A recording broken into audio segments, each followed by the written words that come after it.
James Harden has had one of the weirdest NBA careers you could have for a superstar. From coming off the bench his first 3 years in the NBA to getting traded to the Rockets and being told to do literally whatever you want. Oh, there it is, the new move by James Harden. Then was a part of the disaster in Brooklyn, and now finally a new and improved James Harden is on the Sixers hunting for a championship. But Rockets James Harden, that man was going for the craziest stat line imaginable every game, whether it was on purpose or not. This man really upped his points per game 6 years in a row. The first couple years Harden was on the Rockets, they were coached by Kevin McHale, and they still did look like a basketball team. But when Mike D'Antoni took over, he gave the keys to James Harden, which allowed him to have these insane games. The absolute peak of James Harden's scoring came in the 2018-19 season, which was also the first year on the Rockets for Chris Paul.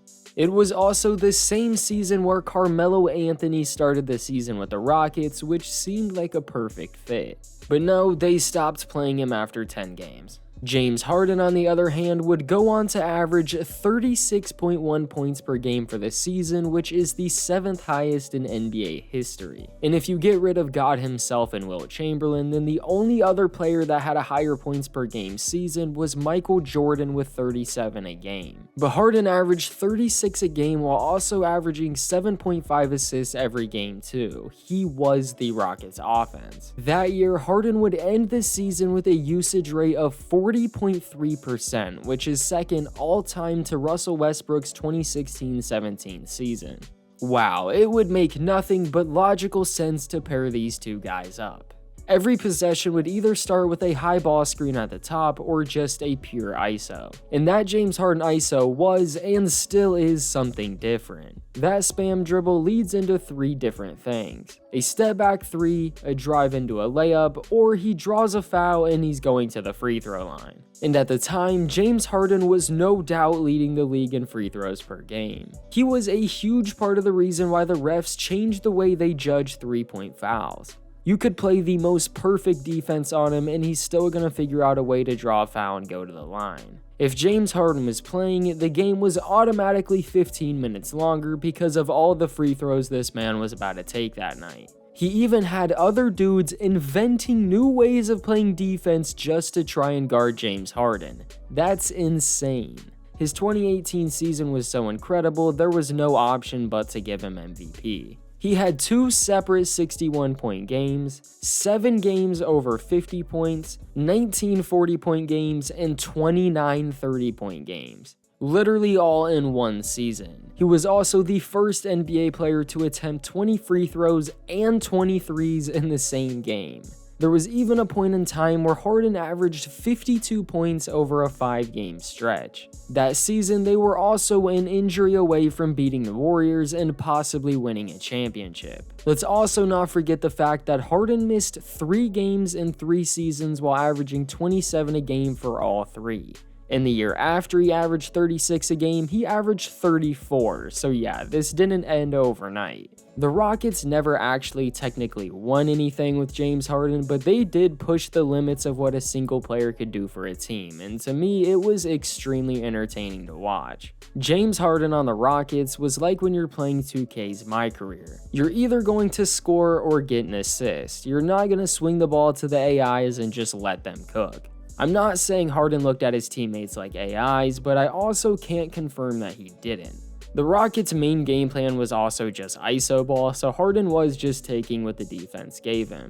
And when Harden didn't have the ball, he would make sure that he would just stand there and watch the offense. Not ready to shoot at all either, and if he did catch the ball, he would immediately start setting up his ISO. He had the crazy stat lines like a 60-point triple-double, but he also had the crazy highlights too. From the infamous crossover against Wesley Johnson, Harden one-on-one here. Yeah, James doubling up the Clippers. Clean up on aisle 3. Clean up on aisle 3. to the insane game winner against the Warriors in the face of 2 Hall of Famers.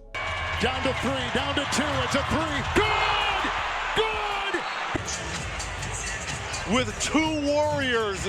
A ton of people hated that Rockets team, but some basketball crackheads like me actually kind of enjoyed it. There just weren't really any other players playing like him. We even still see flashes of Rockets Harden on the Sixers, and even when he played for Brooklyn, but it's definitely more toned back. His playmaking ability is what has been killing teams. He's gonna average over 10 assists per game for the 3rd season in a row while still averaging over 20 a game. And don't forget, he can still give you 50 on any given night if he needs to. Yes, there were times and definitely multiple clips that show James Harden playing no defense, but he just played no defense at times. Solid defender when he's trying to be, it's just, is he trying to be? The Rockets era could only last so long, but it still was impressive to see how far they really got. There were also the off-the-court things, like how Harden didn't take things serious enough, and the fact that he was going to strip clubs the day before games, and the fact that they were calling this man fat every year and comparing him to Mark Henry. But hey, there's even rumors that he could be going back to the Rockets this offseason, which doesn't make sense at all in terms of trying to win a championship unless they get Wembanyama. But at that point, you would just stay with Joel. Although Harden does have a special bond with Houston. I don't know though, maybe they can bring back D'Antoni too and just run it back and go for 40 points a game this time, nothing too crazy. But seriously, he is one of the greatest scorers we've ever seen while also being a league leader in assists every year. You can say what you want, but he does know how to run the show.